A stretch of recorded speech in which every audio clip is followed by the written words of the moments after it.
Estimadas y estimados colegas, tengan muy buenas noches. La Sociedad Peruana de Obstetricia y Ginecología les da la más cordial bienvenida a la octava sesión científica sobre el Simposio de Cáncer Ginecológico y Gestación. Vamos a dar paso al inicio de la octava sesión científica, Simposio sobre Cáncer Ginecológico y Gestación.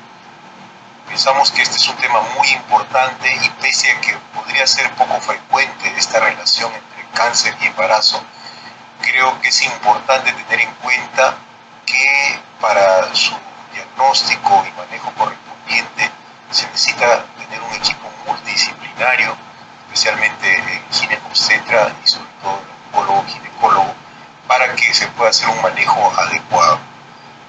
Creemos que es muy importante porque este problema se puede presentar en cualquiera de los niveles del sistema de salud y en cualquiera de los hospitales. Para la organización y moderación de la presente sesión científica, tengo el honor de presentar al doctor Enrique Vidal Corsese.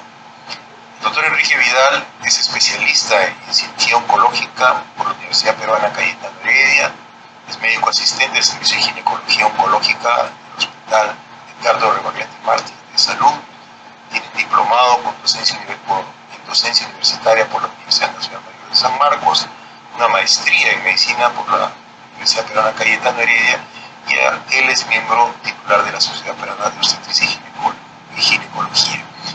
Entonces, dejaré en uso la palabra al doctor Enrique Vidal para la moderación correspondiente. Adelante, doctor Enrique Vidal, y bienvenido. Muchas gracias, doctor Guerrero. Muy buenas noches, queridos colegas. Para nosotros es un honor estar con ustedes esta noche. Llegar las disculpas del caso del doctor Sandoval, que no ha podido estar presente hoy día. Nos encargó que lleváramos a cabo la sesión. Actualmente, el cáncer se puede presentar en edades más tempranas. Todos los tipos de cáncer. Quizá esté relacionado a los hábitos de la vida diaria, pero también hay factores que no conocemos todavía. Y esto se sobrepone a que la mujer está retardando también sus embarazos porque quiere alcanzar otras metas antes. Entonces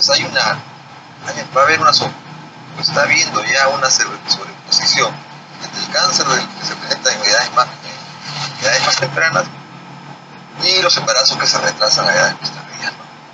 Entonces, en los próximos años vamos a ver más casos relacionados a este problema.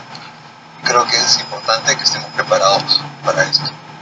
Ya en el último congreso se trató algunos puntos de cáncer asociado a gestación también.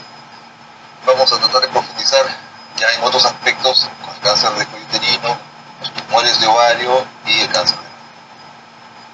Como primera parte voy a presentar al doctor, tenemos al doctor Fernando Carvajal, ya. Él va a tratar el tema del cáncer de mama y gestación. Él es ginecólogo, oncólogo del Hospital Rebagliati de Salud, egresado de la Facultad de Medicina de la Universidad Nacional Mayor de San Marcos, médico del Servicio de Ginecología de la Clínica Besalio y miembro de la Sociedad Peruana de Oncología Ginecológica. Él nos va a tocar el tema del cáncer de mama y gestación. Adelante, doctor Carvajal.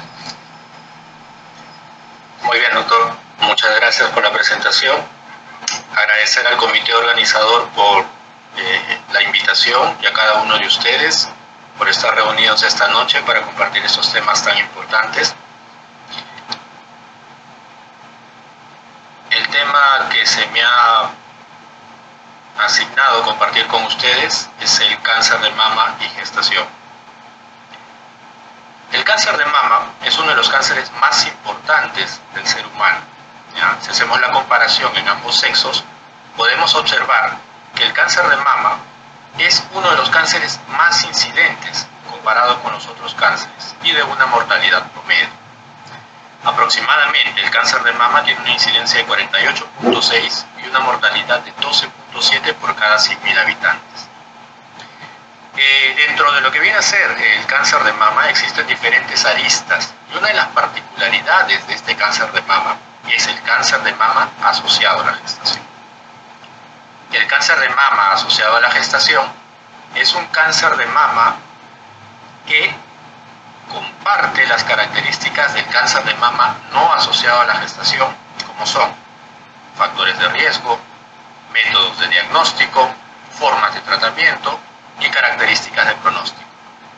La definición clásica del cáncer de mama asociado a la gestación es aquel cáncer de mama diagnosticado durante el embarazo o hasta un año después del parto. Particularidades del cáncer de mama en el embarazo. Sabemos, como muy bien lo presentó el doctor Enrique Vidal, de que un porcentaje pequeño de los cánceres de mama se dan en menores de 40 años, aproximadamente un 10%.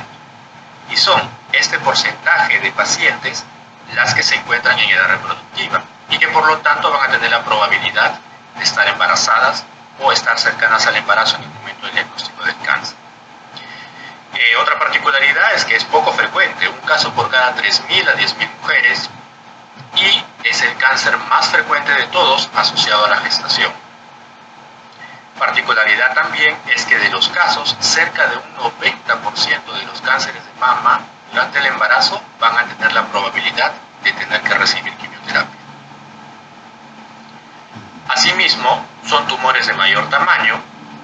Es un poco más difícil diagnosticarlos antes de que puedan ser preclínicos por las particularidades que tiene la mujer joven, las particularidades de la gestación. Usualmente presentan compromiso axilar al debut, son tumores poco diferenciados y tienen receptores hormonales negativos. La definición clásica que ya hemos mencionado, ¿no?, que es el cáncer de mama que se produce durante la gestación o hasta un año después del parto, ya va siendo observada desde hace más de una década. Tenemos este estudio, que es el estudio de Cunningham, es un estudio de supervivencia que se hizo un seguimiento por más de 10 años a mujeres con el diagnóstico de cáncer de mama asociado a la gestación, y se vio la probabilidad de que estas mujeres tengan una recurrencia posterior con una metástasis, una recurrencia a distancia. Podemos observar que en la línea continua que tenemos en la parte baja nos encontramos con las tasas de probabilidad que tiene la mujer de tener un cáncer de mama recurrente metastásico cuando la paciente es diagnosticada con cáncer durante la gestación. Y también tenemos las líneas discontinuas que se encuentran arriba, que corresponden a las pacientes en las cuales se hace el diagnóstico de cáncer de mama después del embarazo. ¿De acuerdo? Y nosotros vemos que justo son estas últimas líneas que tenemos acá las que tienen mayor probabilidad de recurrencia a distancia, haciendo una diferencia de que tiene mejor pronóstico el cáncer de mama que se diagnostica durante el embarazo en relación al cáncer de mama que se diagnostica después del embarazo. Esto fue desde el año 2013, y ya hasta hace unos años AMANT hizo un seguimiento de estas pacientes por más de 2 décadas, y en un artículo publicado ya cuestiona la definición clásica del cáncer de mama asociado a la gestación, como el que ya conocemos, durante el parto o hasta un año después del mismo, ya que considera de que el famoso cáncer de mama asociado a la gestación se trataría en realidad de 2 entidades distintas, lo que viene a ser el cáncer de mama durante el embarazo y el cáncer de mama postparto o después del embarazo. Si nosotros podemos ver las curvas de supervivencia que tenemos en la parte baja, vamos a ver la curva azul que hace correspondencia a lo que viene a ser la supervivencia de las pacientes con cáncer de mama asociado a la gestación según la definición clásica. Pero si desglosamos la supervivencia en estos 2 tipos de pacientes, en las que tienen diagnóstico de cáncer de mama durante el embarazo y las que tienen el cáncer de mama después del embarazo, vemos que la curva de mejor supervivencia, que es la curva roja, corresponde al cáncer de mama que se diagnostica durante el embarazo, y los que tienen menor supervivencia son los que tienen la curva verde o cáncer de mama después del parto. ¿Ya? Entonces, ¿y esto por qué se explicaría? Los estudios están tratando de explicar desde el punto de vista al menos teórico, considerando que una mujer, una vez que ha terminado su periodo de lactancia, existe el proceso fisiológico de la regresión a un estado pre-gestacional. Y esto crearía un microambiente que traería como consecuencia los factores predisponentes para que se pueda desencadenar el cáncer en una mujer con células predisponentes para tener cáncer de mama. El diagnóstico del cáncer de mama asociado al embarazo se ve retrasado por los cambios fisiológicos que ya mencionamos, el crecimiento de las mamas, se ponen más turgentes, empieza la secreción láctea, es difícil que puedan las imágenes poder ayudarnos. La presentación habitual es la de un nódulo palpable y tenemos que tener en consideración que el 80% de las lesiones de mama durante el embarazo van a ser benignas, entonces es mucho más probable que una lesión en la mama durante la gestación sea cáncer, ¿ya? Con respecto a las imágenes de diagnóstico, la ecografía es el gol estándar para estudiar la mama en una mujer gestante, con una sensibilidad y especificidad que sobrepasa el 80%. La mamografía, como ayuda a la ecografía, siempre con una protección de lo que viene a ser el producto. Con respecto a la resonancia magnética, hay que tener en consideración que el gadolínio puede atravesar la placenta y es considerado con categoría C de la FDA. Las tomografías, los PET-CT o la gammagrafía ósea están contraindicados durante la gestación. Esto que tenemos acá es un resumen de los diferentes procedimientos que menciona la Sociedad Americana de Oncología Clínica, donde en la parte superior podemos observar lo que habíamos mencionado anteriormente. También hace referencia a que las biopsias para diagnóstico se pueden dar en cualquiera de los 3 trimestres. La evaluación del ganglio centinela se puede realizar con diferentes métodos, pero en la cabeza tenemos el tecnesio 99, también puede darse el vernidocianina. Lo que sí está contraindicado es el azul patente, ¿no? Estos son los diferentes dosis de radiación de las imágenes para estudio de una mujer con cáncer de mama asociado a la gestación. Estamos hablando en referencia a una paciente con cáncer de mama durante el embarazo, porque una vez que la paciente ya se ha dado el parto, entonces ya estos tipos de riesgos que se corren durante y las particularidades que tiene la mujer durante la gestación ya van a ser superados, ¿no? Pero una mujer gestante, por ejemplo, tenemos que ver y tener en consideración esto de acá, que viene a ser el dosis umbral de 100 micrograys de radiación. Cada vez que nosotros a una mujer embarazada le hacemos alguno de estos estudios de imágenes, vamos a tener una cantidad de dosis de radiación que le vamos a administrar. Y estas dosis van a ser acumulativas. Por ejemplo, la radiografía y la mamografía tienen dosis muy bajas en realidad con respecto a este umbral de 100 micrograys, pero si vemos las tomografías llegan ya casi a la mitad de esta dosis umbral, igual que la gammagrafía y el PET-CT, ¿no? Por eso es que debemos tratar de evitar dar este tipo de exámenes de estudio. El diagnóstico se realiza a través de la aguja gruesa, a través de una biopsia. Usualmente la mayoría de los cánceres de mama se encuentran en estadio 2 o más al debut. La histología usualmente agresiva y la inmunohistoquímica subrogada corresponde a un triple negativo en un 40% y un ER2 positivo en un 30%. Quiere decir que hasta un 70% de los cánceres de mama asociados a gestación tienen una biología desfavorable. El estadio de la enfermedad se evalúa igual que en la mujer no embarazada, con el TNM y la AJCC del Conjunto Estadounidense sobre el Cáncer. Entramos al manejo y, como bien lo mencionaron también al inicio de la reunión, todo lo que viene a ser cáncer de mama asociado a la gestación debe ser evaluado por un equipo multidisciplinario, ¿no? Los comités de tumores ginecológicos o tumores de comités mamarios van a ser los encargados de evaluar particularmente los casos de cáncer de mama asociado a la gestación, donde van a estar los ginecólogos oncólogos, los mastólogos, los cirujanos oncólogos, los oncólogos médicos, los radioterapeutas, el ginecobstetra, el neonatólogo, etcétera, etcétera, las diferentes especialidades que engloban cada uno de las especialidades que van a estar relacionadas a cómo vamos a manejar. Y en el centro, siempre la paciente con la cual vamos a tomar nosotros que tomar una decisión conjunta. Una de las cosas que más nos preocupan del manejo de un cáncer de mama asociado al embarazo es la quimioterapia.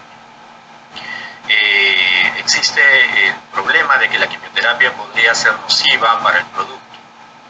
Con respecto a ello, existen diferentes estudios publicados con series de casos, muchos de ellos retrospectivos, pero el que menciono acá es uno de los pocos, si no es que es el único estudio prospectivo publicado por el MD Anderson, uno de los mejores centros a nivel mundial de manejo del cáncer, en el cual hicieron seguimiento a 57 pacientes que tuvieron cáncer de mama durante la gestación y le administraron quimioterapia bajo el esquema fluoruracilo, dremicina y ciclofosfamida. Ellos vieron los resultados neonatales de niños que fueron expuestos a quimioterapia intraútero y finalmente no encontraron mayores diferencias con relación a la población que no tenía cáncer de mama y que no recibió quimioterapia, ¿no? Con lo cual ellos consideraron de que la quimioterapia, entre comillas, podría ser segura en el escenario de que sea necesario para el manejo de esta entidad oncológica. La guía ESMO, que es la Sociedad Europea de Oncología Médica, en su consenso del año 2023 menciona 25 lineamientos de expertos para el manejo de cáncer de mama asociado a la gestación. A continuación vamos a compartir los 7 más importantes. El primero de ellos hace referencia a que los cánceres de mama diagnosticados en el periodo posparto son biológicamente distintos a los diagnosticados durante el embarazo. Ya la ESMO en este consenso de expertos está incorporando lo que viene a ser los estudios de Callahan y de Aman sobre lo que viene a ser esta diferencia de dos entidades en realidad en lo que se refiere al durante y el posparto en el cáncer de mama. La ecografía mamaria es la modalidad de diagnóstico por imágenes de primera línea. La radiografía de tórax y la ecografía de abdomen son lo que más se utiliza para la extensión, el estudio de extensión de la enfermedad. La cirugía es segura en cualquiera de los 3 trimestres y si vamos a realizar una cirugía en una gestante con feto viable, deberíamos hacer un monitoreo durante la cirugía. La quimioterapia está contraindicada durante el primer trimestre, se puede dar en el segundo y en el tercero, y las dosis deben ser las mismas que se dan en una mujer que no tiene gestación. La administración de la radioterapia está contraindicada, salvo casos muy excepcionales, y el diagnóstico de cáncer de mama no afecta el modo ni el momento del parto. Está de más decir de que esto va a depender de situaciones netamente obstétricas. Así como existe la guía europea, también la guía norteamericana de este año hace sus recomendaciones para el manejo del cáncer de mama durante el embarazo, dividiendo el cáncer de mama temprano en 3 escenarios distintos, cada uno de ellos en el primero, segundo y tercer trimestre. ¿Qué nos menciona la guía americana para el manejo del cáncer de mama durante la gestación en el primer trimestre? Ellos empiezan diciendo de que si nos encontramos en el primer trimestre deberíamos valorar culminar gestación. Esto es algo que podríamos considerar que podría ser relativo, ya que la guía europea menciona que bajo ningún escenario deberíamos valorar culminar gestación en el contexto de un cáncer de mama asociado al embarazo. Pero bueno, para los americanos esa es una probabilidad, valorar culminar gestación. Va a depender siempre de las coyunturas legales de cada lugar donde se está aplicando las guías. En caso la mujer desee continuar con el embarazo y estamos en el primer trimestre, la cirugía va a tener que ser una mastectomía asociada a una estadificación ganglionar y esperaremos al segundo trimestre para iniciar quimioterapia, si es que lo requiriera. Radioterapia y hormonoterapia no están indicadas durante la gestación y la vamos a posponer hasta después del parto. Si nos encontramos en el segundo trimestre, podríamos encontrar 2 probabilidades: o hacemos mastectomía o cirugía conservadora en esta diaque axilar, damos quimioterapia porque ya nos encontramos en el segundo trimestre, y la radioterapia y la hormonoterapia siempre posparto. O de repente damos quimioterapia neoadyuvante si es que queremos conservar la mama, asociado a una estadia axilar, complementándolo con radioterapia y hormonoterapia posparto. Para el tercer trimestre podemos iniciar con una mastectomía más estadia axilar, damos quimioterapia y radioterapia y hormonoterapia en el posparto. Esos son los 3 escenarios para el manejo del cáncer de mama en estadio temprano, según la Guía Americana del año 2024. ¿Y qué pasa con el cáncer de mama avanzado? Es decir, el estadio 3 o el estadio 4. En este caso no hay un estándar de manejo y lamentablemente los reportes mencionan que la supervivencia de los 5 años de estas pacientes llega a ser 10 o menos por ciento. Por lo tanto, ya sale de toda norma y debe ser un manejo estandarizado, un manejo individualizado más que estandarizado. Con respecto a la lactancia, el quinto consenso internacional del año 2022 de la ESMO menciona con respecto a la lactancia que no se debería desaconsejar la lactancia en el contexto de un cáncer de mama asociado a gestación. Sin embargo, durante el tratamiento del cáncer de mama sí debería suspenderse la lactancia, ya que se ha demostrado que muchos de los quimioterápicos que se dan a estas pacientes se encuentran en la leche materna. Y que también si la vamos a realizar una cirugía conservadora o vamos a irradiar una mama, podríamos tener la probabilidad de que esa mama ya no pueda dar de lactar en este o en futuros embarazos. ¿Cuáles son las conclusiones entonces? El cáncer asociado a la gestación más frecuente es sin duda el cáncer de mama. Debemos considerar diferenciar un cáncer de mama durante el embarazo y cáncer de mama posterior a él. Se requiere un manejo por equipo multidisciplinario en centros con experiencia. El diagnóstico se basa en la clínica, las imágenes y la biopsia confirmatoria. El manejo va a seguir los principios de la paciente no gestante con las particularidades de la edad gestacional. La cirugía es segura en cualquier trimestre y la quimioterapia podemos ofrecerla a partir del segundo trimestre. Algo importante con la quimioterapia, si es que se encuentran con una paciente con cáncer de mama asociado a la gestación que está recibiendo quimioterapia, esta se debe suspender 2 a 3 semanas antes del parto y este parto debe ser usualmente programado. Más o menos a las 35 semanas ya deberíamos estar suspendiendo la quimioterapia para evitar la anemia, la trombocitopenia y para evitar lo que viene a ser sobre todo la neutropenia tanto en la madre como en el producto. La radioterapia, terapia hormonal y terapia dirigida están contraindicadas durante la gestación. Muchas gracias.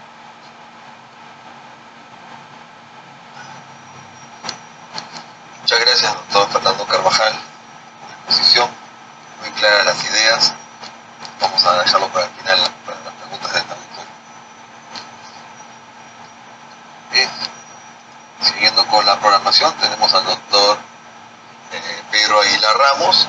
Él va a tocar el tema de cáncer de cervix y gestación. El doctor Pedro Aguilar es médico cirujano, ginecólogo obstetra, ginecólogo oncólogo y magíster en gerencia de servicios de salud. Egresado a la Universidad de Trujillo, posgrado en la Universidad Nacional Mayor de San Marcos, en la Universidad Peruana Cayetano Heredia.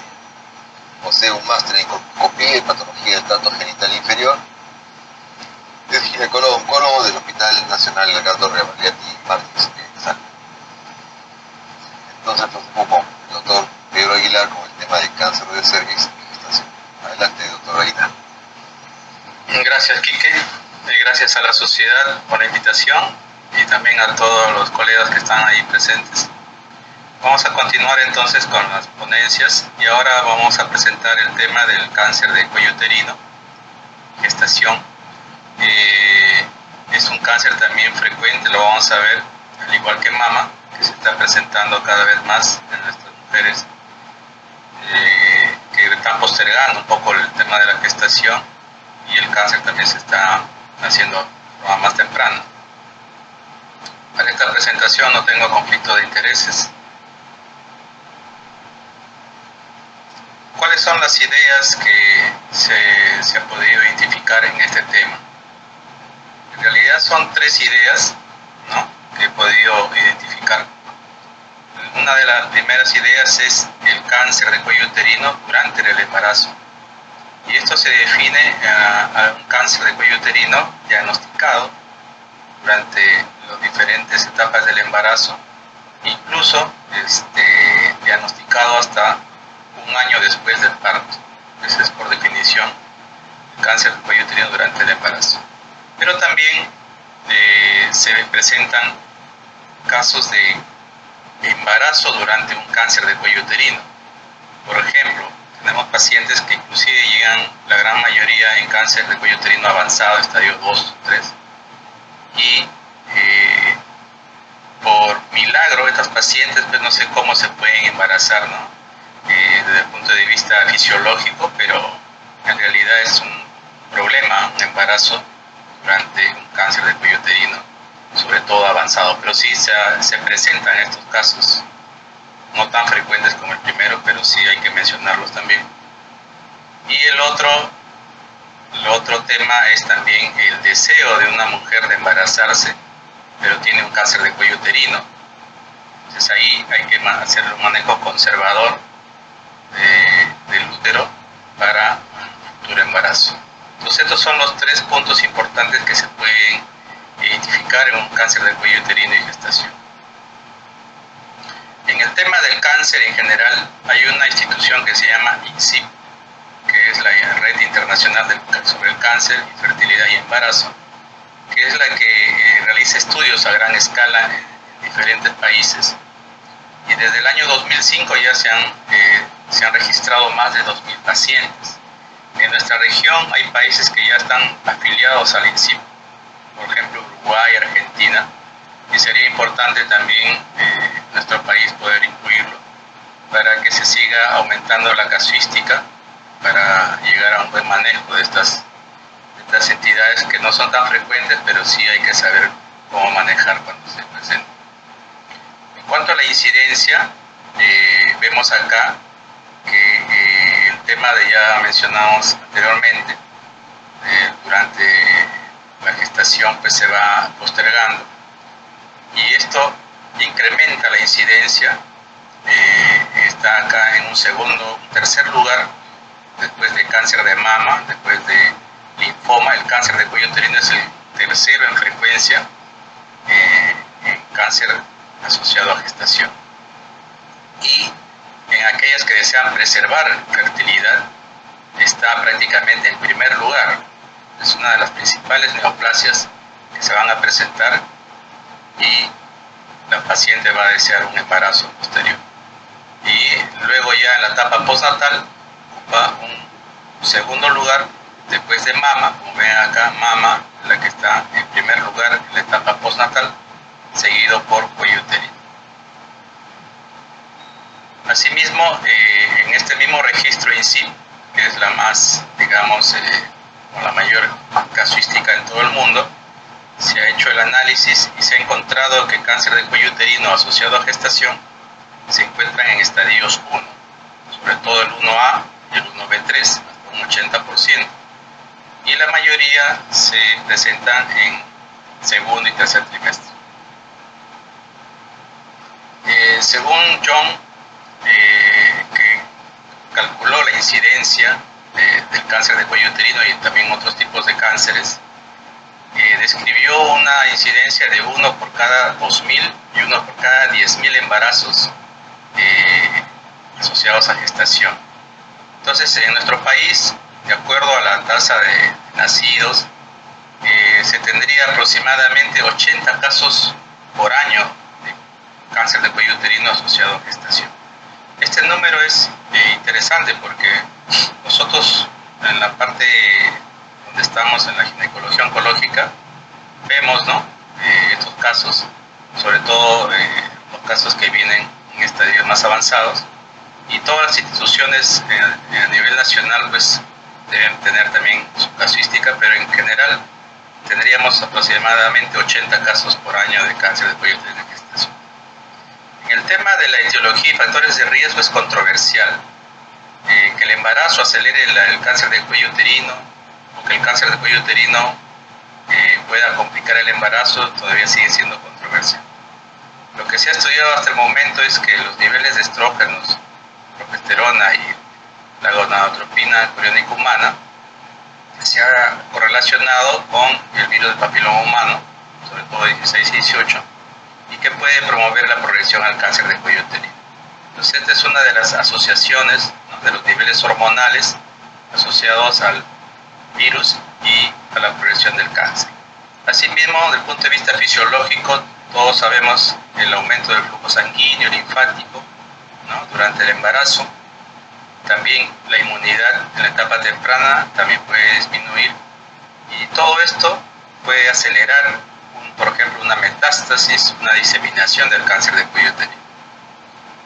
Entonces, por otro lado, podemos también describir que la etapa premaligna, que es el NIC, antes del cáncer, muchas de las pacientes embarazadas pues van a tener una regresión del NIC, y sobre todo si es un NIC 1, por ejemplo, puede regresionar hasta más de un 80%, y este tipo de regresiones se pueden dar inclusive hasta una displasia severa, hasta un precáncer, lo llamamos.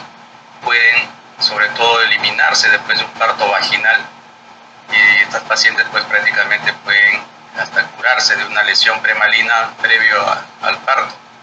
Entonces esto se ha explicado por una dilatación del cuello uterino, ¿no?, una dilatación y el efecto también inmunológico. Desde el punto de vista de las manifestaciones clínicas, nosotros podemos describir que el cáncer del cuello uterino temprano, la mayoría no tiene síntomas. Ya cuando está en una etapa tardía, pues viene el tema del sangrado vaginal, dolor pélvico. Y las pacientes en este tema del embarazo no solamente deberíamos controlarla durante el embarazo, sino también hasta el año, que es el tiempo para definir cáncer de cuello uterino y gestación. En cuanto al tamizaje y diagnóstico, lo ideal es que las pruebas de tamizaje, tanto el Papa Nicolau como la prueba del pH, se realicen empezando el segundo trimestre. Y esto es porque las células del endocervix se exponen mejor para tomar una buena muestra. Y la espátula de aire es la que se debe usar. Está contraindicado usar el citocepillo de Brach. Asimismo, también en aquellas pacientes que tenemos un tamizaje positivo y tengamos, digamos, una lesión evidente, se puede realizar la biopsia del cuello uterino. Obviamente hay un riesgo de un sangrado, pero esto se debe indicar sobre todo cuando hay una sospecha muy alta de un cáncer o una displasia severa. Cuando tenemos un tamizaje positivo, nosotros vamos a seguir los algoritmos, ¿no? La prueba del pH positivo nos lleva a una colposcopía, que es lo que nos va a identificar la lesión, y de acuerdo a los resultados de las biopsias, ¿no? Si es algo premaligno, en tema de gestación generalmente es conservador, y el tema del cáncer ya lo vamos a ver más adelante cuando sale un resultado positivo para el cáncer. Los estudios de extensión de enfermedad, los que se usan principalmente la ecografía abdominal y pélvica para identificar el embarazo. Para estudio de extensión de enfermedad, el tamaño tumoral y afectación ganglionar, está indicado la resonancia magnética pélvica, pero sin contraste. El PCT ya se mencionó que está contraindicado, y se podría realizar una radiografía pulmonar con protección fetal, sobre todo en tumores muy avanzados o en tipos histológicos de alto riesgo. ¿Qué tenemos para el tema ya del manejo del tratamiento, las modalidades de tratamiento? Tenemos principalmente la cirugía, la radioterapia y la quimioterapia. Son los tres pilares más importantes que hay en el manejo del cáncer de cuello uterino y gestación. Y por mencionar algunos, por ejemplo, en la parte quirúrgica se puede realizar actualmente un CONOLIP, dependiendo de la etapa del embarazo, también del estadio del cáncer, la traqueotomía radical, la linfadenectomía pélvica. El ganglio centinela está contraindicado, evitar durante el embarazo. Igualmente también la radioterapia, y la quimioterapia se puede realizar, se puede administrar a partir después del primer trimestre y hasta 3 semanas antes de que se dé el término del embarazo. Ahora, las cirugías se puede realizar tanto laparoscópica como abierta. La laparoscópica preferiblemente en el segundo trimestre y la cirugía abierta en el tercer trimestre. Hay nuevos fármacos desde el punto de vista quimioterápico que todavía están para validar su seguridad. De acuerdo a los trimestres, también se menciona acá en esta tabla qué es lo que se puede utilizar en cada trimestre. Por ejemplo, la cirugía se puede realizar en cualquiera de los trimestres, la radioterapia está contraindicada y la quimioterapia en el segundo y tercer trimestre. En el manejo hay diferentes algoritmos, ¿no? Diferentes esquemas, cómo se manejan. En este caso, por ejemplo, se maneja de acuerdo a los trimestres, si está en el primer trimestre, si está en el segundo o en el tercero, y de acuerdo al estadio clínico del cáncer de cuello uterino. Vamos a ir avanzando para llegar a lo que se utiliza actualmente. Aquí hay otro que es por intención de continuar el embarazo. Aquí ya separa, prácticamente lo divide en menos de 22 semanas y más de 22 semanas, y de acuerdo a los estadios que se presentan en el cáncer. Entonces, la idea es de que ya lo primero que se valora, la primera variable es la edad gestacional y luego el estadio. Acá ya en este consenso internacional también ya evalúa el cáncer localmente avanzado, cáncer inicial, de acuerdo a los estadios se hace el manejo y también se va separando menos de 22 semanas y más de 22 semanas. Entonces ya hay prácticamente una uniformidad en el manejo del cáncer de cuello uterino en gestación, y este es el último algoritmo que ya se está utilizando, publicado en la revista Cáncer de este año, en la cual el cáncer de cuello uterino se divide en localizado, estadio 1, A2 y 1B1 y 1B2, y de acuerdo a la edad gestacional, menos de 22 semanas y más de 22 semanas. Si es menos de 22 semanas, se realiza una linfadenectomía pélvica para identificar si los ganglios están afectados, y si está afectado prácticamente sería un estadio 3C. Entonces ahí termina el embarazo y se le da quimioterapia, radioterapia. Lo ideal es encontrar ganglios negativos para que esta gestación pueda seguir a un feto viable, y se puede realizar cirugías desde una traqueotomía simple, esperar al término del embarazo realizando una cesárea con histerectomía radical o postergar la histerectomía radical. Pues acá es un pilar importante de la cirugía, donde se realiza una linfadenectomía pélvica por vía laparoscópica, sobre todo en el segundo trimestre. Y si es más de 22 semanas, se puede o no adicionar la quimioterapia neoadyuvante, porque ya es un feto que está sin ningún problema de toxicidad por las quimios, y va a una cesárea, ¿no?, con histerectomía radical al término del embarazo, o postergar una histerectomía radical luego del término del embarazo. Entonces el estadio 1B2, que ya es un tumor de 2 a 4 centímetros, también si el embarazo tiene menos de 22 semanas, igual se hace la linfadenectomía pélvica por vía laparoscópica, y si está comprometido ya se termina el embarazo por el estadio avanzado. Si está negativo, se puede utilizar la quimioterapia neoadyuvante, y luego se puede terminar una cesárea histerectomía radical o postergar la histerectomía radical después del parto. Y si es de más de 22 semanas, se puede o no adicionar la quimioterapia, o puede ir a una cesárea histerectomía al término del embarazo, durante la cesárea, y la otra opción es postergar la histerectomía radical después del parto. Y la otra división es con un cáncer localmente avanzado, en la cual igual, ¿no?, el estadio 1B3 hasta el 4A lo dividen en menos de 22 semanas, más de 22 semanas, y aquí en estos casos prácticamente ya prefieren terminar el embarazo, o también se le puede dar 3 cursos de quimioterapia neoadyuvante después de las 14 semanas y terminar el embarazo ya con feto viable. Y si es de más de 22 semanas, se puede postergar la quimioterapia, ¿no?, hasta después del parto, o se puede indicar también quimioterapia neoadyuvante. Y la otra opción es terminar el embarazo y dar la quimio y radioterapia. Como ven, la quimioterapia prácticamente tiene un rol muy importante actualmente en el manejo del cáncer de cuello uterino en gestación.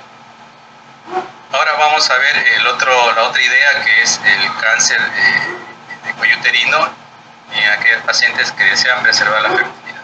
Entonces aquí vemos que la fertilidad es la capacidad de gestar, y puede haber pues el tema de infertilidad cuando no hay implantación y el tema de esterilidad cuando no hay fecundación. ¿Cómo preservamos la fertilidad? Nosotros conservamos el útero para un futuro embarazo, pero obviamente tenemos que eliminar el cáncer de cuello uterino o el tumor que se encuentra a nivel del cuello uterino. En el año 94, el profesor Denis Dargen, francés, él fue el primero que realizó una traquelectomía radical vaginal con la idea de preservar el útero para una gestación. Han pasado ya 30 años y prácticamente su idea se sigue manteniendo. Tenemos actualmente 4 tipos de cirugías para conservar el útero: la traquelectomía vaginal, la abdominal, la laparoscópica y también la robótica. El profesor Dargen, en el año 94 publicó su técnica y presentó 28 casos de histerectomía radical vaginal, de los cuales tuvo una tasa de embarazos de 6 de 8 y con una recurrencia. Las indicaciones principalmente para la traquelectomía radical vaginal fue estadio 1A1 o hasta el 1A2 o 1B1, sobre todo en tumores pequeños, menos de 2 centímetros. La traquelectomía radical abdominal, que fue descrita por el profesor Smith en Gran Bretaña, planteó su técnica, en la cual se puede observar acá la disección de los vasos uterinos desde su origen, al igual que las arterias vaginales, la colpectomía hasta 1/3 superior de vagina y la resección de los parámetros. La indicación, a diferencia de la vaginal, vemos acá que es para tumores un poco más grandes, y la laparoscópica, ya con el doctor Chi en Taiwán, también se presentó el primer caso de cirugía de traquelectomía radical por vía laparoscópica. Y finalmente, por vía robótica, el doctor Burnett en Estados Unidos también en el año 2009 empezó su casuística con traquelectomía radical robótica. ¿Cuáles han sido los resultados? Prácticamente vemos que en estadios iniciales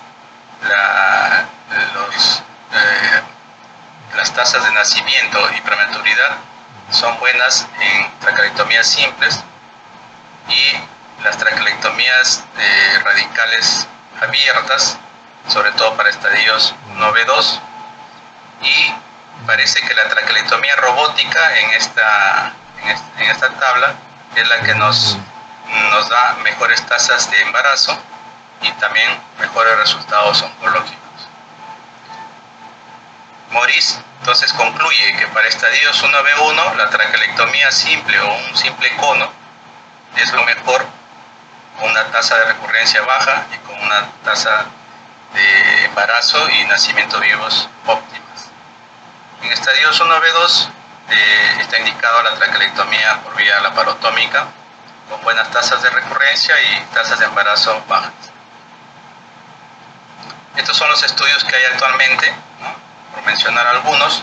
Los más importantes en el tema de cirugía de conservación en cáncer de cuello uterino es el CONSERV, el SHAPE y el GOG 278, y todos mencionan que cada vez la cirugía se está haciendo menos radical. Por ejemplo, en estadios iniciales de bajo riesgo, un cono y una linfadenectomía pélvica serían suficientes y darían a la paciente la opción de un posible embarazo. El estudio SHAPE es ya para cirugías radicales versus cirugías simples.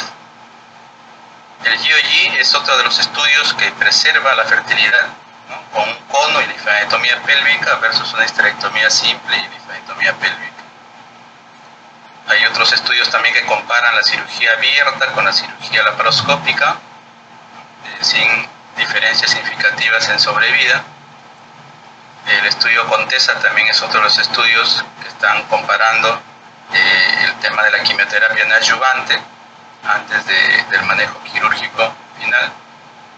y el esquema actualmente es en estadios iniciales puede quedar en un cono LIP con linfadenectomía y en estadios 1B1 con una traqueolectomía radical abdominal.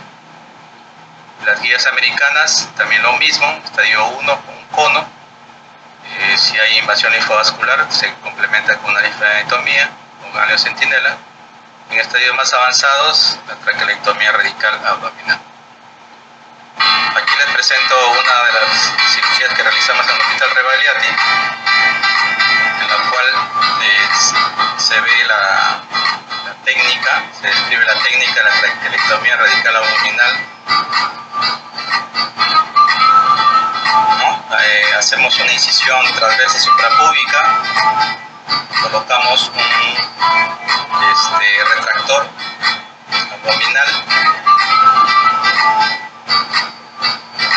empezamos la disección ganglionar pélvica bilateral, ¿no? Con sus diferentes límites en la parte superior a 2 centímetros por encima de la bifurcación de los vasos ilíacos, hasta su límite inferior, la vena circunfleja, lateral, el nervio períneal, y en la parte del piso, el nervio inferior. Estos ganglios son estripados, ¿no? Para hacer el estudio de extensión de enfermedad. Hacemos de forma bilateral la disección.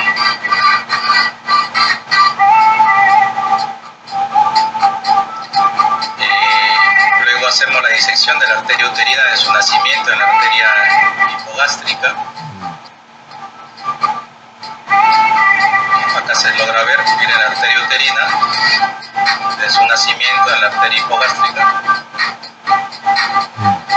Luego vemos ya la liberación del uréter, la tunelización que se realiza para poder separar el cuello uterino hasta su entrada a la vejiga, disecando el espacio Yabú, el cual nos permite liberar el uréter hasta su ingreso a la vejiga. Como ven acá, no usamos casi energía monopolar por el riesgo de lesionar el uréter. Usamos básicamente pinzas, corte ligadura.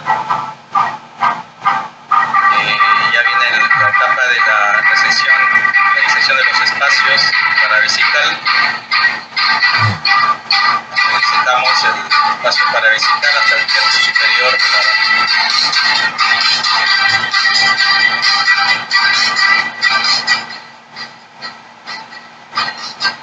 Ahí estamos haciendo ya la resección. Como ven acá hemos colocado 4 pinzas para mantener el cuello uterino prácticamente bloqueado por la vagina. Evitar el contacto siempre del tumor con los tejidos pélvicos.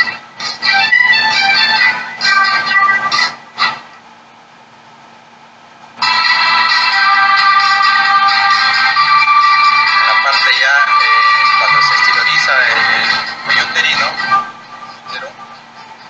se exterioriza, entonces ahí ya viene la etapa en la cual vamos a disecar y seccionar el cuello uterino con vasos uterinos y parametrios.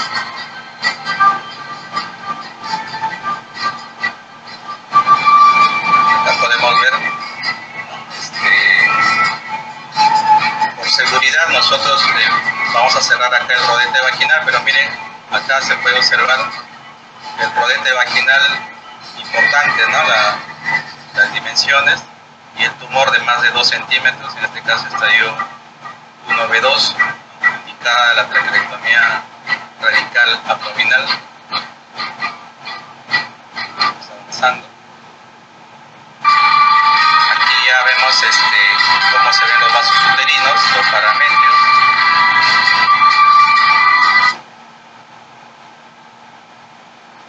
Acá estamos ya disecando a nivel del istmo, donde vamos a hacer el corte en frío.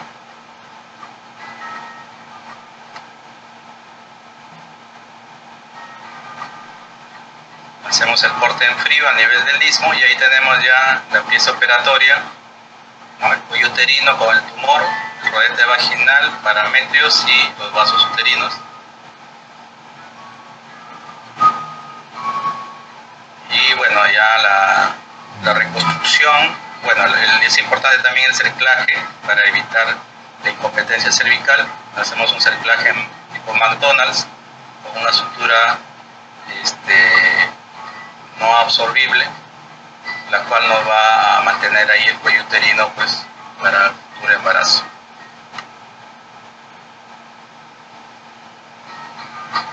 ¿No? Es importante también colocar una sonda para así evitar la estenosis del orificio cervical interno.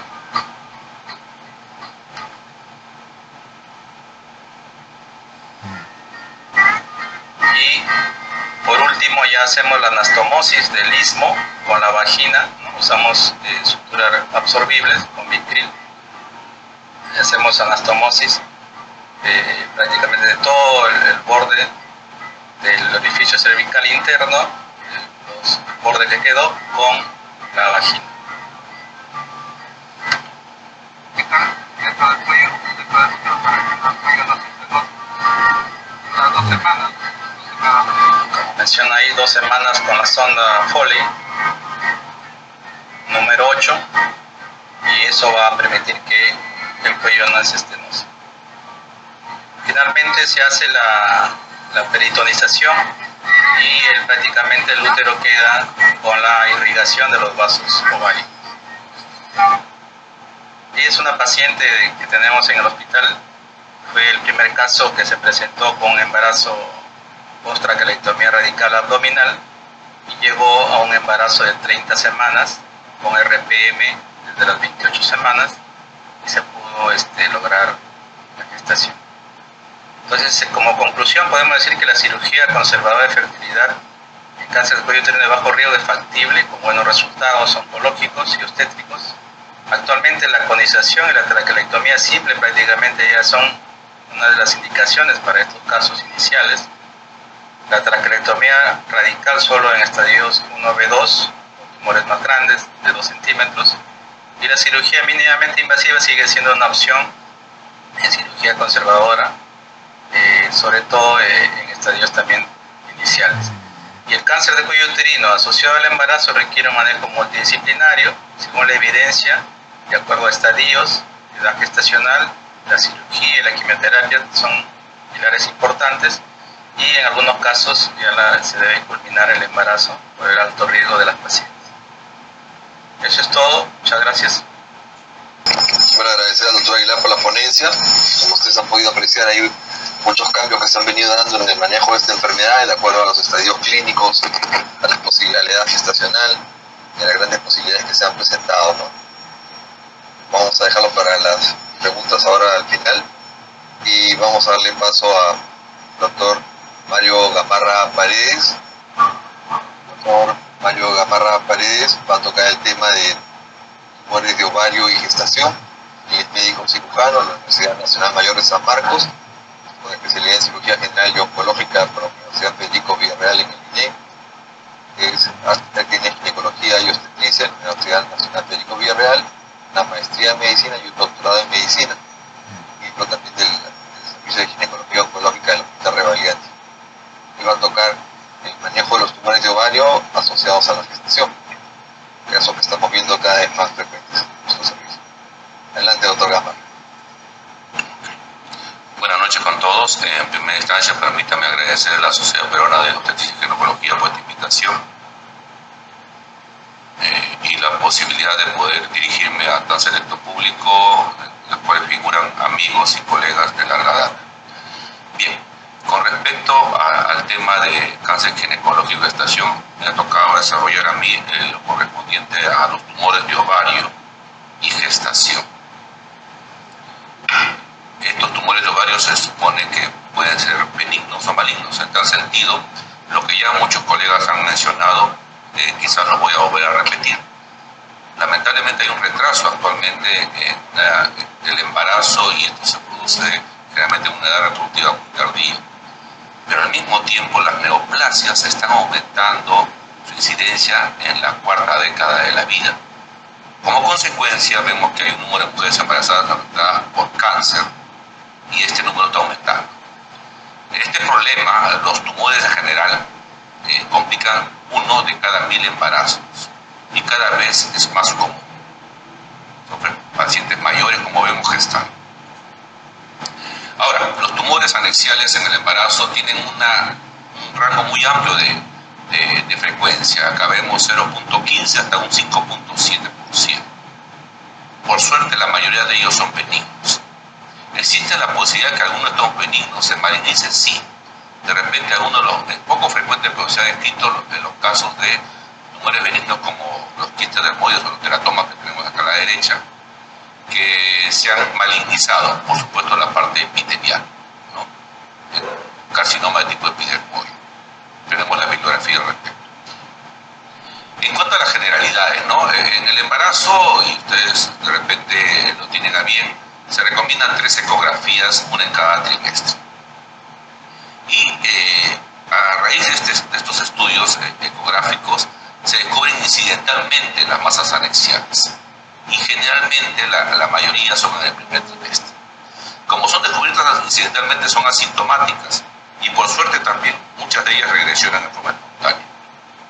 De estas masas anexiales, aproximadamente el 3 a 6% son malignos.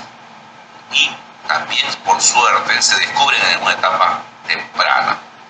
Y de estos malignos, que es el 3 a 6%, 50% tienden a ser asintomáticos o en todo caso 50% asintomáticos.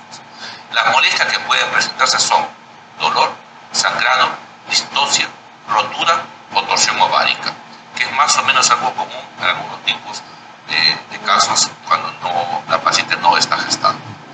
Acá tenemos, por ejemplo, la detección de masas anexiales. Estamos hablando de algo benigno y maligno en general, por trimestres, ¿no? Y vemos que la gran mayoría está en el primer trimestre. Puede llegar hasta el 75.7%, o sea, 3/4 partes de las gestantes con masas anexiales son diagnosticadas en el primer trimestre. Hay otro grupo, por supuesto, en el postparto. En lo que refiere a las molestias que puede presentar la gestante, la gran mayoría son asintomáticas, coincidentes con toda la literatura que estamos presentando acá. Y cuando hay síntomas, es el dolor, una de las principales molestias, un poquito de disconfort de repente o dolor. La frecuencia de las complicaciones de estas masas anexiales, sean benignas o en este caso es la torsión a la cabeza, como sucede también en la no gestación. La ruptura, la malignidad, o sea, que pueden ser tumores malignos con el tiempo, sobre todo los borderlines. Por supuesto, complicaciones hacia el producto, como es el aborto y un parto pretérmino, ¿no? Es algo frecuente, es algo lógico también de encontrar. En el caso de los hallazgos de las masas anexiales en el embarazo, por suerte la gran mayoría son benignas, como habíamos mencionado, y a la cabeza acá vemos a los teratomas. Los teratomas representan entre el 39, 42%, más o 32 a 42% de los casos. Y dentro de los malignos, también, gracias a Dios, los borderline van a la cabeza, ¿no? Los borderlines, que son de diferentes tipos. Esta es una bibliografía en la cual he basado la ponencia. Hay otras más, por supuesto, iremos acercándonos. Esta es una reciente de marzo de este año, donde se hace una revisión sistemática y un metaanálisis del cáncer asociado a embarazo. Entonces ahora vamos a tocar el tema del cáncer y tocaré también por partes algo de tumores benignos. Ocurre durante la definición que ya han dicho mis colegas también. El cáncer gestacional en general se define como el cáncer que ocurre durante el embarazo o durante el año posterior al parto. Bien claro, no ha variado. Este cáncer gestacional en la gestación, generalmente en Europa tenemos algunos datos donde la incidencia va entre 90 a 120 casos por 100.000 embarazos. A la cabeza, como ya lo dijeron mis colegas, los dos han mencionado, está el cáncer de mama, ¿no? Y por supuesto vamos a ver que estos cánceres, la incidencia en mujeres mayores de 40 años es 4 veces mayor en comparación con las de 30 años. O sea, a mayor edad más riesgo de cáncer y peor asociado a gestación. Ahora, en lo que se refiere al cáncer y el embarazo, ocurre, como hemos dicho, aparentemente aproximadamente entre 1 por cada 1000 embarazos. Pero a pesar de la poca incidencia, dentro de las mujeres en edad fértil es la segunda causa más común de muerte. Y esta aumenta el porcentaje conforme aumenta la edad de la madre. Acá tenemos una estadística donde hablan independientemente de algunos cánceres y su incidencia, no llega ni al 8%, como vemos en el caso del linfoma de Hodgkin. Entonces, el cáncer relativamente raro durante el embarazo y, como habíamos dicho, representa casi al 1% de los embarazos. Varía bastante entre 0.05 y 1%. Generalmente el cáncer de ovario, que es el tema que vamos a tocar, se asocia a un mal pronóstico. La sobrevida de 35% a 10 años y cuando son más jóvenes, va dependientemente del tipo histológico, del 85% de sobrevida a 10 años. Esto va a depender del tipo de histológico y por supuesto del estadio de la enfermedad. Tenemos algunos alcances más, por ejemplo, en cuanto a cáncer ginecológico, el cáncer de ovario es el segundo cáncer ginecológico. Hemos visto que el primero era el de cuello uterino. Representa bajo porcentaje de neoplasia, 3 a 6%, y de las malignas de ovario el 49 a 75%. De las neoplasias en general ocupa el 5º lugar. Y eso lo vemos acá.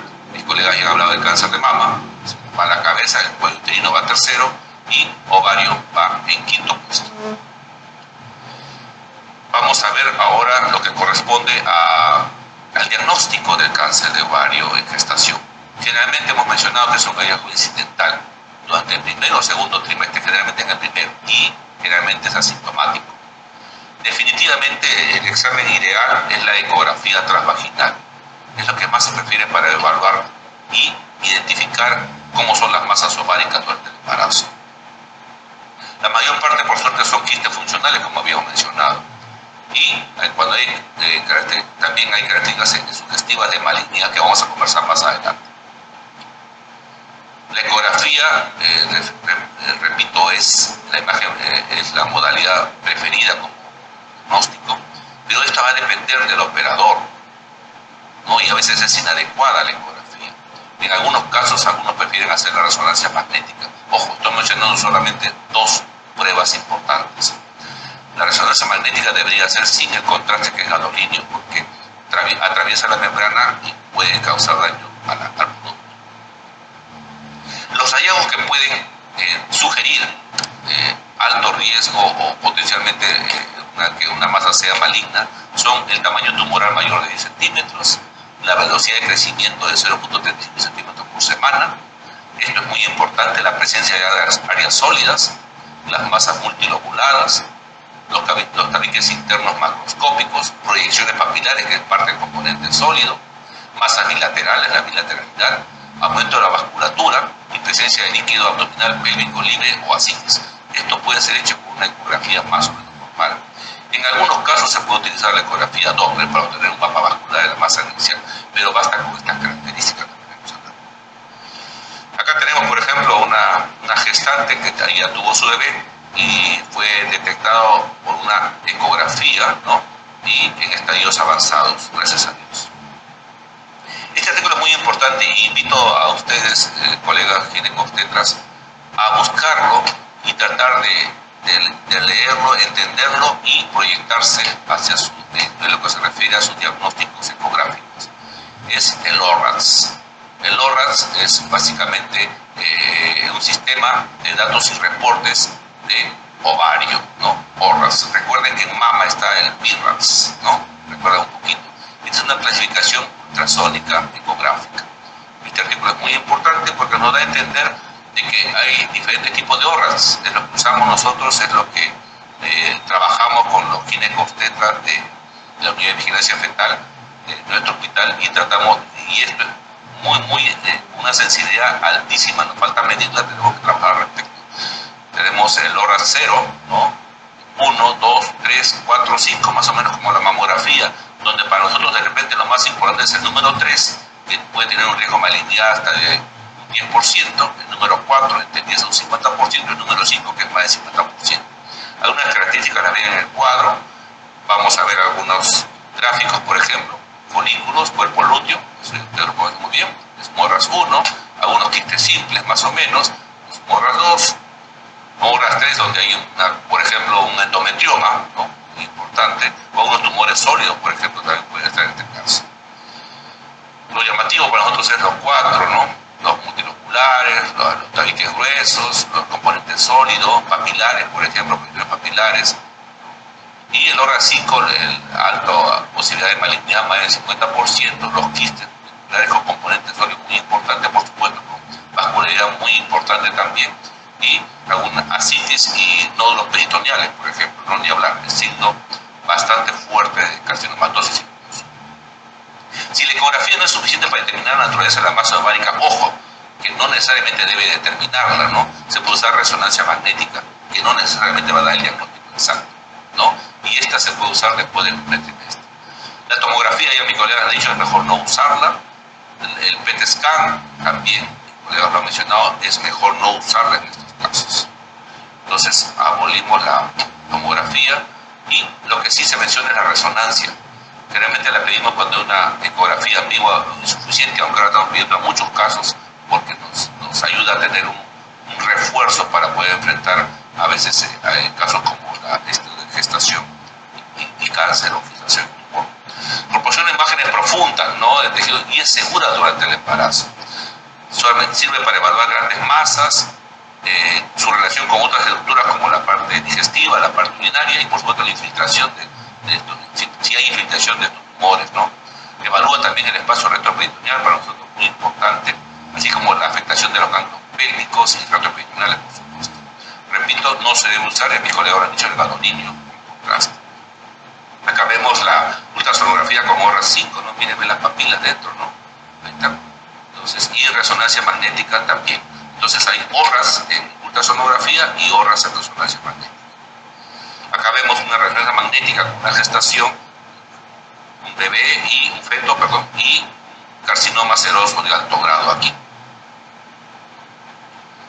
También vemos otra más donde tenemos el feto y por supuesto un tumor grande, multiloculado, con signos indirectos de malignidad, y al final fue un carcinoma seroso de alto grado. O sea, ubica muy bien y más o menos puede ayudarnos a planificar incluso la cirugía. Hemos dicho que el PET-CT prohibido, hay dosis muy altas de radiación y es mejor posponerlo al postparto. Los marcadores tumorales, ¿no?, muy en boga, incluso veo que lo están usando como detección, hay que tener mucho cuidado, ¿no? El CA125 es un marcador tumoral asociado, por supuesto, al carcinoma epitelial de ovario, ¿no?, ampliamente utilizada, sobre todo en las no embarazadas, pero también se puede usar en las gestantes. Recordar nomás que es producido también por las células del adhesivo y la granulosa durante el embarazo. Es importante tener tres comportamientos del CA125. Hacia el primer trimestre hay un aumento de alrededor del 50% de su valor. Se recupera este valor casi normales a nivel del segundo trimestre, y en el tercer trimestre tiene una elevación mínima que limita casi con el límite superior, ¿no? Entonces, lamentablemente hay una excesiva posibilidad de falsos positivos, por eso que podemos calificar inadecuadamente a los pacientes. Acá vemos el CA125, habíamos dicho que está aumentado en el primer trimestre, por eso es útil, sobre todo pasado el primer trimestre y un poquito más a partir de las 15 semanas de gestación. Es bastante aceptable su uso para determinar el comportamiento del tumor. Hay otros marcadores también que no se alteran con la gestación, sea el CA19-9, y hay unos que fisiológicamente ustedes conocen muy bien, se mantienen elevados durante la gestación. Entonces, pero pueden ser usados como marcadores.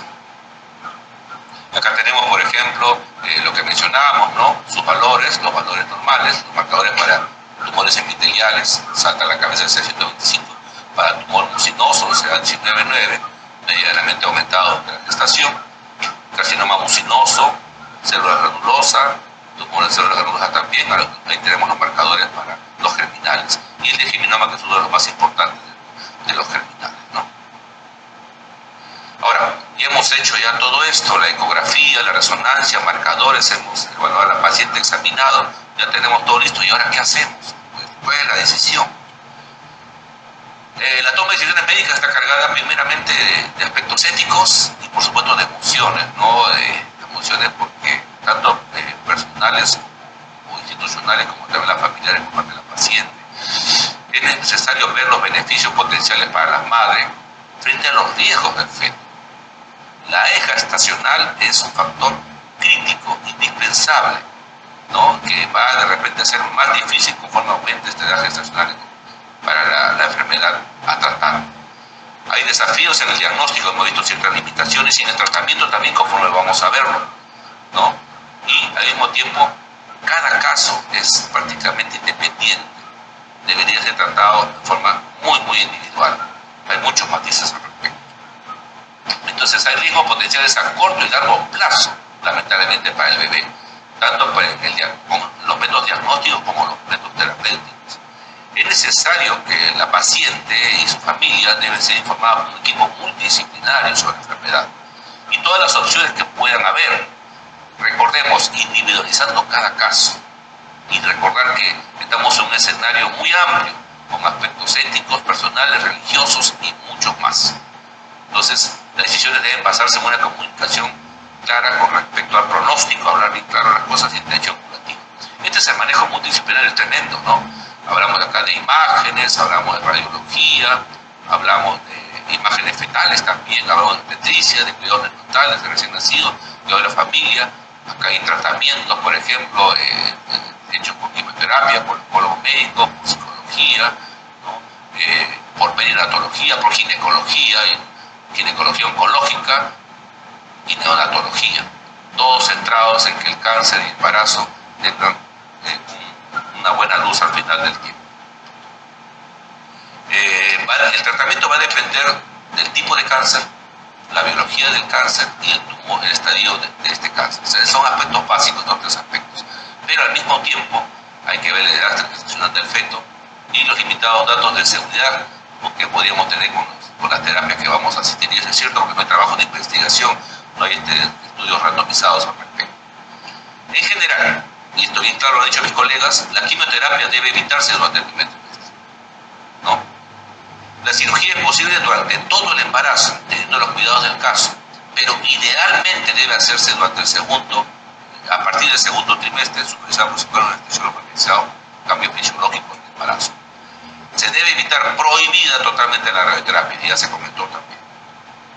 Acá tenemos, por ejemplo, cómo podría ser la evolución de la semana de gestación, el uso de corticoides o no, eso lo manejan muy bien ustedes, ¿no? Por supuesto, el uso de neuroprotectores también se manejan hasta las 32 semanas, ¿no? Y en este caso está indicada las cesáreas hasta las 32 semanas. Después vamos a esperar de repente parto vaginal. Esa decisión del ginecobstetra básicamente, en equipo multidisciplinario. Tenemos otros datos más, ¿no? Sobre manejo multicéntrico con análisis retrospectivos, y esto es muy importante. Por suerte, dentro de esa edad avanzada, la gran mayoría tienen menos de 65 años. Estamos hablando de 3 de cada 4 pacientes son menos de 35 años. La mayoría ya tenía por lo menos un bebé. Eso también nos ayuda. La mayor parte también son unilaterales. El tamaño del tumor, sí, la gran mayoría han tenido más de 6 centímetros. Y la detección en la edad gestacional ha sido el primer trimestre. Hemos mencionado también asintomáticas, más o menos un 88%, y la cirugía que se realizó, casi la mitad de la cirugía se realizaron en el tercer trimestre, ¿no? La cesárea fue el método ideal para obtener el bebé, fue usada casi en el 71% de los casos, y el paciente o el bebé generalmente fue a término en el 50% de los casos. O sea, este es un resumen de lo que estamos viendo de forma retrospectiva sobre los eventos finales, ¿no? Qué bueno, qué bueno.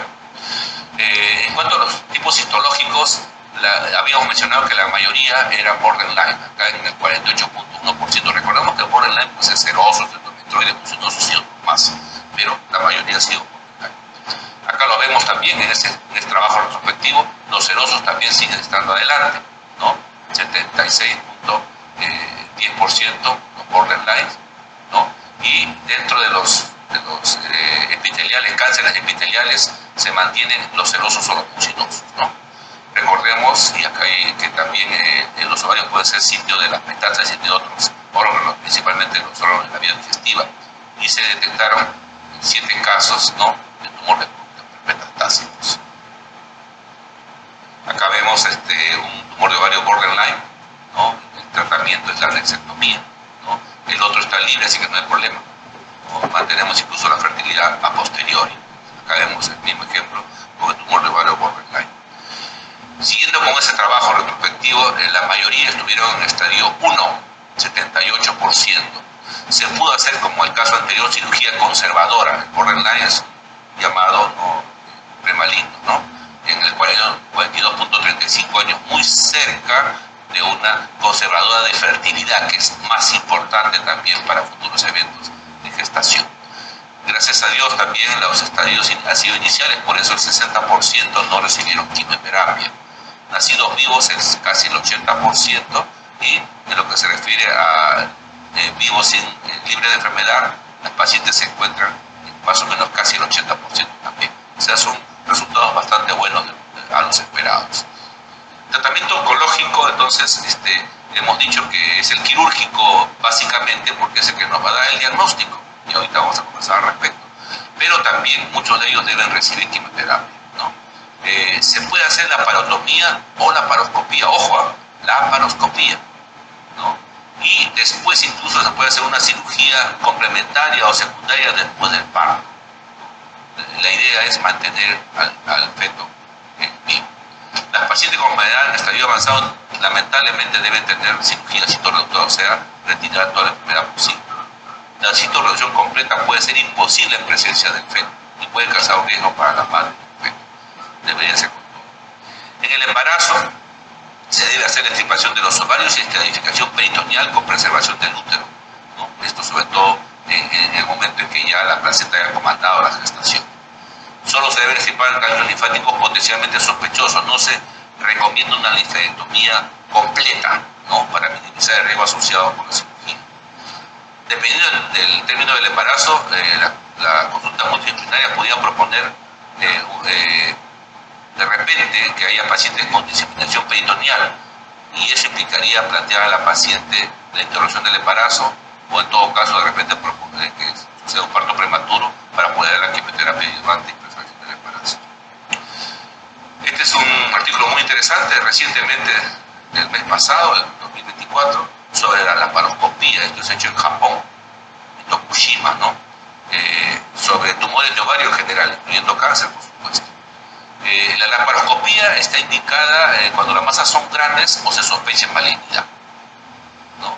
Es necesaria intervención mediante la laparoscopía para prevenir que se complique, principalmente la ruptura o la torsión. Ha sido reconocida la laparoscopía como el tratamiento más eficiente para los tumores de ovario benignos, ¿no? Pero existen algunos peligros, riesgos, preocupaciones. La manipulación de la cavidad pélvica, el aborto espontáneo debido a la irritación uterina y la hipercapnia.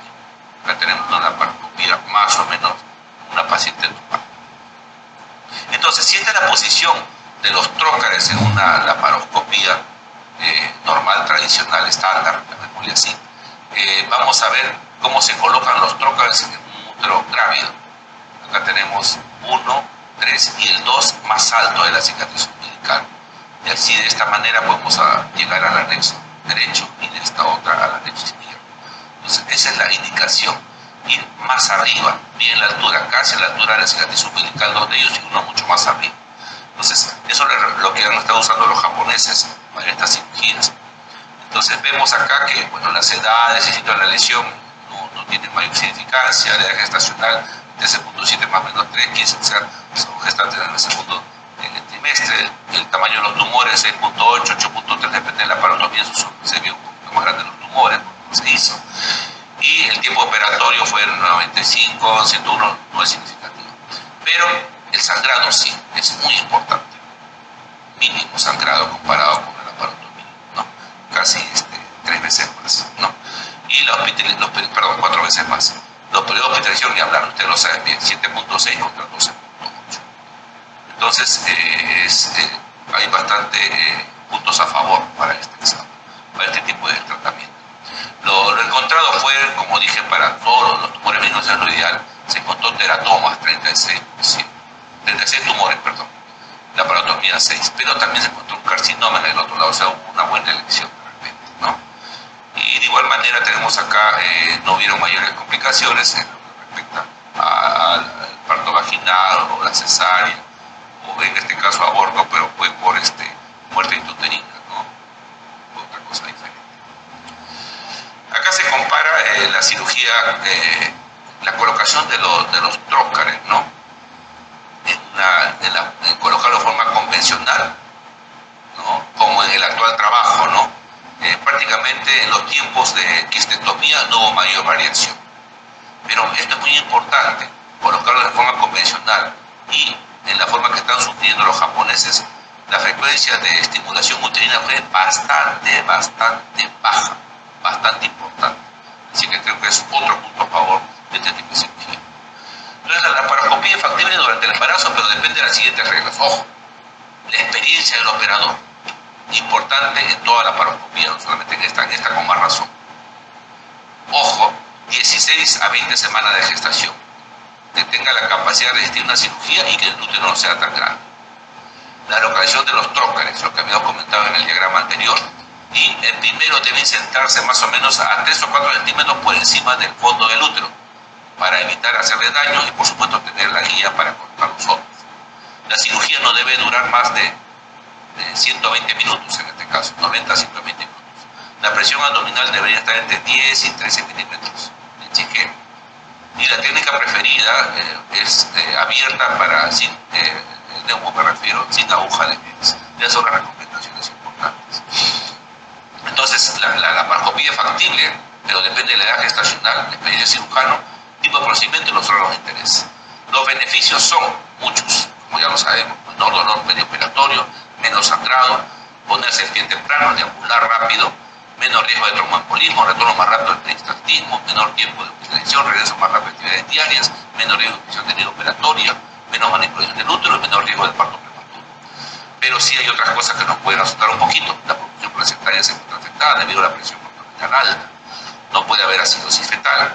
Y estos que ya habíamos mencionado debería evitarse porque hay miedo a lesionar, a insertar la aguja de Menz o trócares. La laparotomía tiene sus ventajas también, eso lo sabemos nosotros, ¿no? La mejor accesibilidad a la región epigástrica y los anexos, ¿no?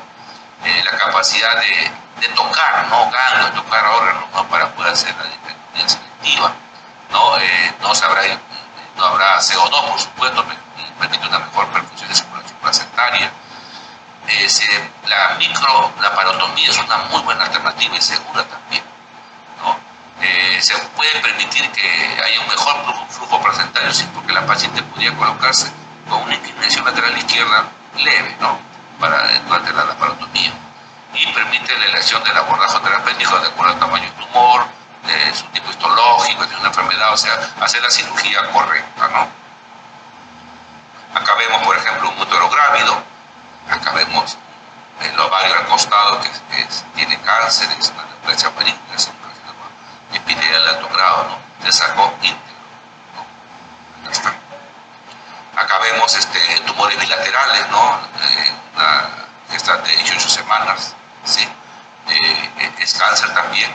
Esta paciente, miren el aumento como estaba, con nódulos, ¿no? Metastásicos. Entonces el epitelial es uno de los cánceres más importantes por su tipo de comportamiento biológico, ¿no? Se ha intentado sobre todo conservar fertilidad en los casos de estadio 1A, en pacientes con 1A, pero siempre explicando los riesgos que pueda tener a la paciente y uno mismo sopesando durante el acto quirúrgico. Prácticamente no existen diferencias en la sobrevida en global ni la sin evidencia de enfermedad en los pacientes de bajo riesgo entre el 1A y 1C operados con cirugía conservadora. Ojo, no hablamos del 1B. 1B es ambos ovarios. Dos diferencias en ambos casos. 1A, recordemos que es localizado en el ovario, ¿no? 1C con compromiso cápsula, líquido acítico o de repente. Acá vemos el cáncer, miren, ¿no? Es el tumor quístico de ovario, ¿no? Una incisión abierta, vemos el ombligo a esta altura. La cirugía de preservación de fertilidad se recomienda cuando solo en el estadio 1A en cáncer de células claras, que es uno de los más agresivos. En caso que en el estadio 1B, ojo, había dicho que la enfermedad afecta a ambos ovarios, se dice que se recomienda preservar solo el útero. No, para eso necesitamos que sea una edad gestacional del segundo trimestre. Si la estadificación clínica avanzada y la enfermedad ya está diseminada, o sea, el carcinomatosis, el procedimiento debe lamentablemente radicalizarse. Estos aspectos son muy importantes de conversarlos antes y tener una junta médica multidisciplinaria escrita en una historia clínica adecuada. Todos somos un equipo. El no epitelial, estamos hablando básicamente de los germinales, ¿no? Que son los más comunes, son quimiosensibles, o sea, no debemos ser tan agresivos en ese caso, ¿no? El digeminoma va a la cabeza de ellos, es el más frecuente, representa casi el 70% de los casos y se diagnostican en estadio 1A básicamente, solo el 5% en estadio 4 avanzado. El tratamiento puede consistir en retirar el anexo comprometido y a veces no requieren quimioterapia. Solamente un 10% de las pacientes pueden tener afectado el otro ovario y no se recomienda por eso el uso de biopsias del ovario contralateral. Si ambos están comprometidos, entonces habrá que hacer, lo que se propone es hacer la tumorectomía del más pequeño, o sea, la quistectomía, y la anexectomía del más grande. Esa es una recomendación para preservar la fertilidad. Recordemos que la quimioterapia es el otro tratamiento que se da y generalmente lo que tenemos miedo es a la teratogenicidad de los quimioterapéuticos. Entre los primeros días, de los 8 al 14, en la ley del todo o nada, o se produce la pérdida o no se produce nada, prácticamente, realmente no se produce ningún daño mayor. El problema es después, ¿no? Porque se pueden producir abortos espontáneos y si se produce la implantación, el feto va bastante bien. La administración de fármacos se recomienda quimioterápicos,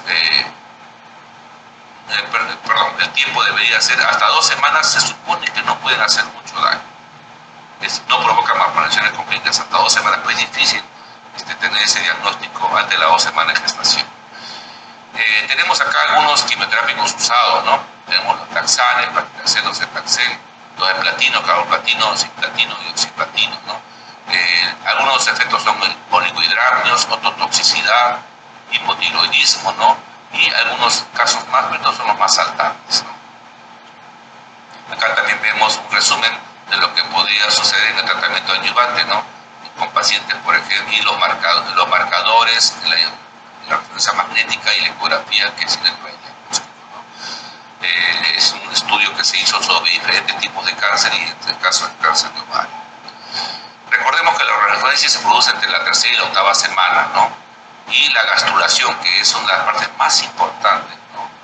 Se produce entre la tercera y la quinta, ¿no? Cada órgano es susceptible a diferentes tipos de daño en diferentes tipos de tiempo. Los daños más importantes son el sistema nervioso central, los genitales, los ojos, la audición y el sistema hematopoyético, ¿no? Para el tratamiento de quimioterapia.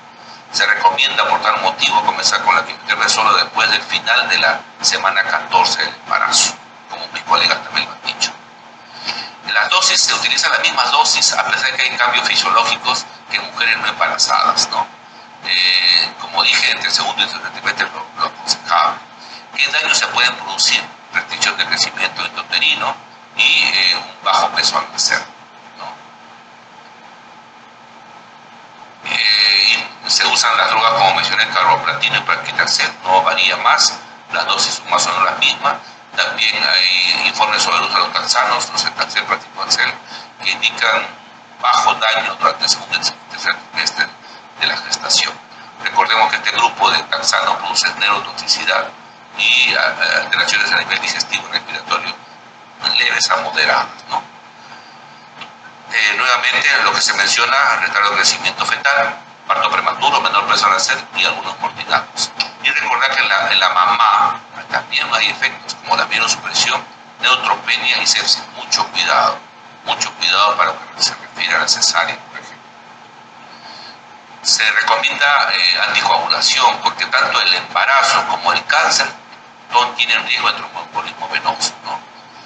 Y este riesgo es mayor en el periodo de posparto inmediato. Se aconseja heparina de bajo peso molecular, pero siempre orientado con el especialista en este área, ¿no? En algunos casos que planteamos observación para estar atentos al parto y posterior tratamiento posparto, me refiero, las complicaciones que se pueden presentar son torsión y ruptura ovárica, ¿no? Acá una torsión, todos lo hemos visto, aborto bajo pesar al ser y parto prematuro. Entonces hay que tener mucho cuidado con las complicaciones en el seguimiento y la observación. También hay que estar alerta con la quimioterapia que se está dando en bienestar fetal. Mucho cuidado con el neonatólogo. Y por supuesto también el parámetro de la anemia fetal como efecto indirecto de la madre, ¿no? Las consideraciones éticas son bien importantes y deben ser planteadas, ¿no? Puede haber pérdida fetal o puede ser prematuro. Puede haber empeoramiento del cuadro de la madre. Pueden haber efectos sobre el feto, sobre todo el tratamiento. Y pensar también en la fertilidad futura. Hemos conversado en algunos casos que se puede hacer fertilidad. En líneas generales, las embarazadas y las no embarazadas tienen un pronóstico similar. El embarazo debe preservarse y continuarse siempre que sea posible. El equipo multidisciplinario es básico. El tratamiento del cáncer de ovario, recuerden, depende de su tipo histológico, el estadio, qué tan avanzado está, el tamaño del tumor y el término del embarazo, qué tan cerca está. Debe evitarse la prematuridad iatrogénica en lo posible, ¿no? Para beneficiar al bebé siempre. Y el tratamiento del cáncer, tanto quirúrgico como sistémico, son posibles, o sea, cirugía y quimioterapia, ¿no? El diagnóstico entonces de la leucemia femenina es extremadamente bajo, como lo hemos visto, y generalmente en estadio 1, qué bueno. El pronóstico feto-materno en estadio temprano es muy favorable, qué bueno también. La edad gestacional juega un rol muy importante para el principal pronóstico, tanto para la madre como para el bebé. La cirugía conservadora es aceptable para tumores de ovario limítrofes en estadio temprano durante el embarazo, una tasa de recurrencia baja. Y la cirugía de estadificación se recomienda para otros cánceres de ovario en cualquier estado. Bueno, acá vemos un objetivo, la madre ya con quimioterapia y su bebé, por supuesto, no la adelantar. Y es un cuadro que presentaron mis colegas también anteriormente. La cirugía es factible en cualquiera de los tres trimestres.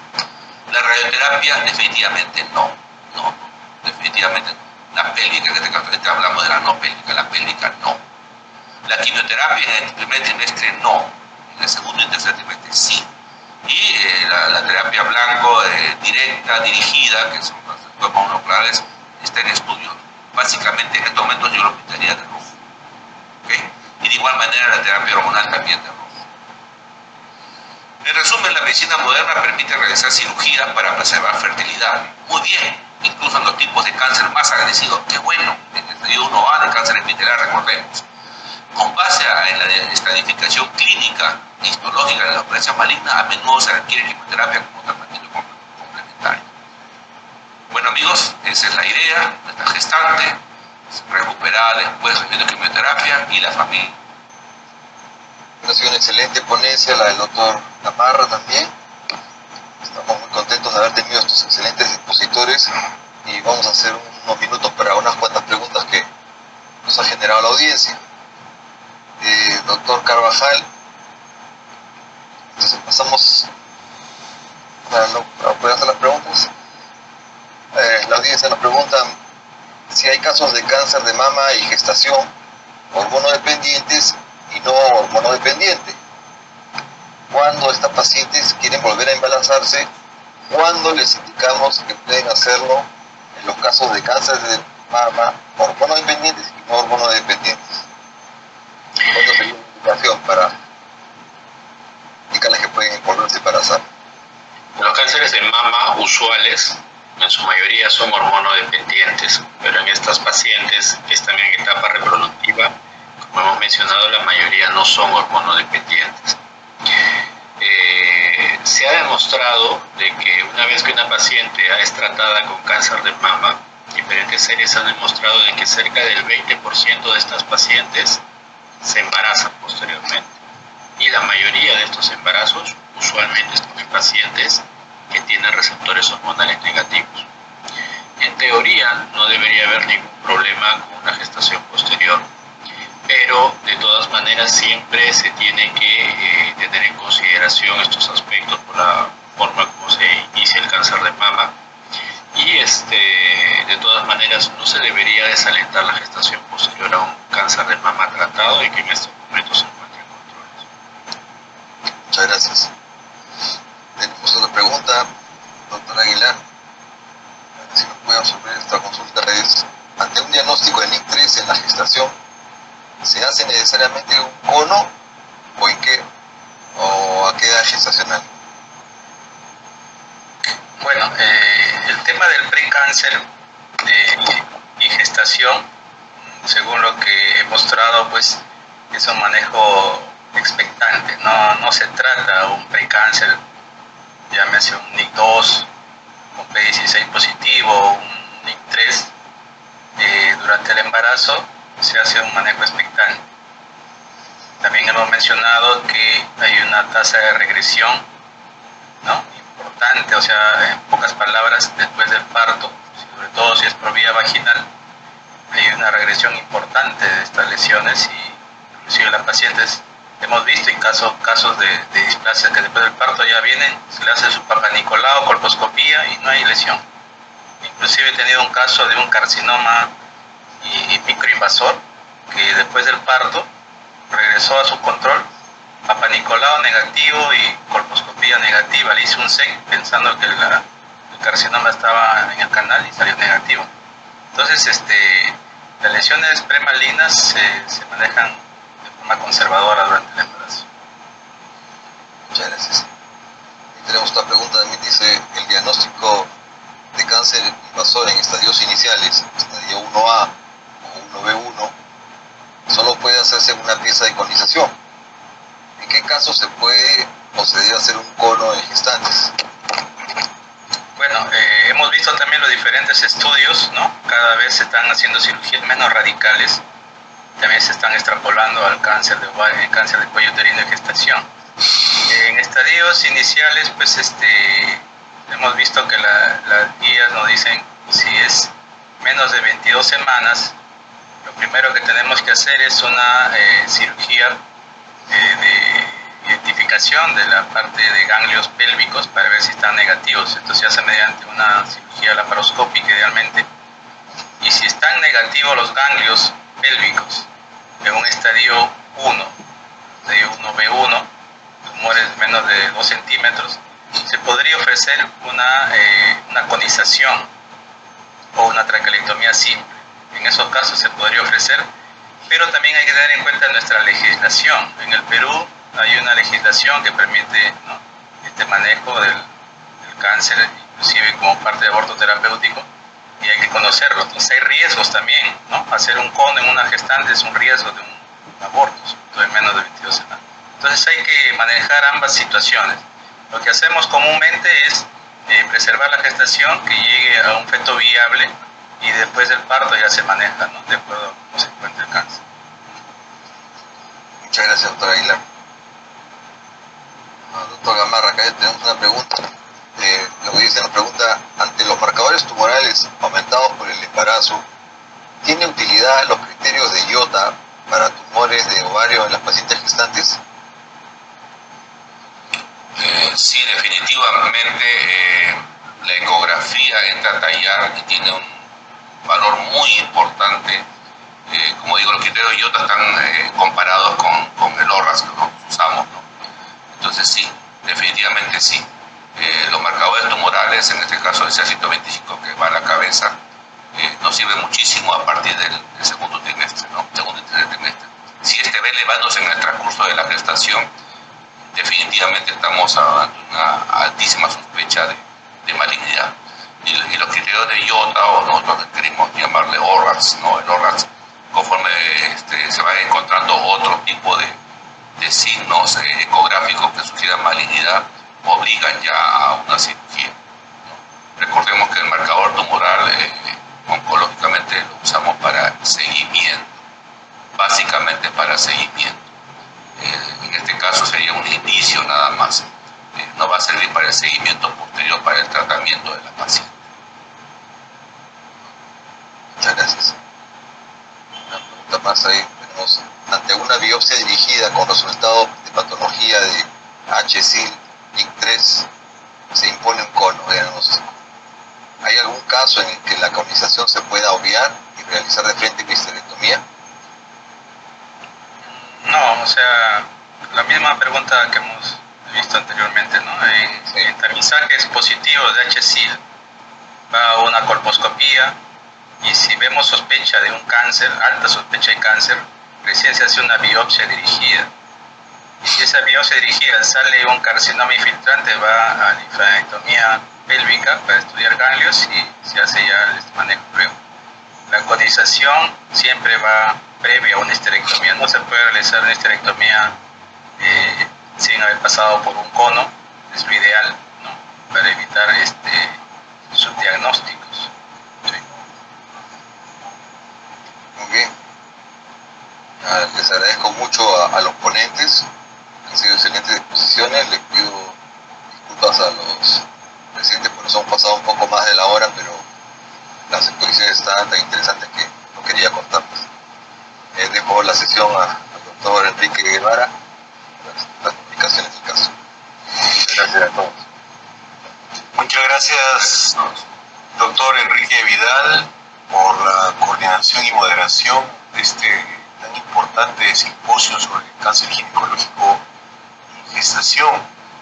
Creo que todos hemos sido testigos de las brillantes y excelentes exposiciones del doctor Fernando Carvajal, del doctor Pedro Aguilar y del doctor Mario Gamarra, que nos han puesto de alguna manera al día y que nos debe permitir un mejor manejo para estos casos que, aunque no son muy frecuentes, pero son muy importantes por todas las condiciones que ustedes han mencionado. Les agradecemos profundamente a nombre de la Sociedad Peruana de Obstetricia y Ginecología, a nuestros 3 expositores y a nuestro coordinador por haber llevado también este simposio de cáncer ginecológico y gestación. Y a ustedes también, queridos colegas, muchas gracias por su participación la noche de hoy.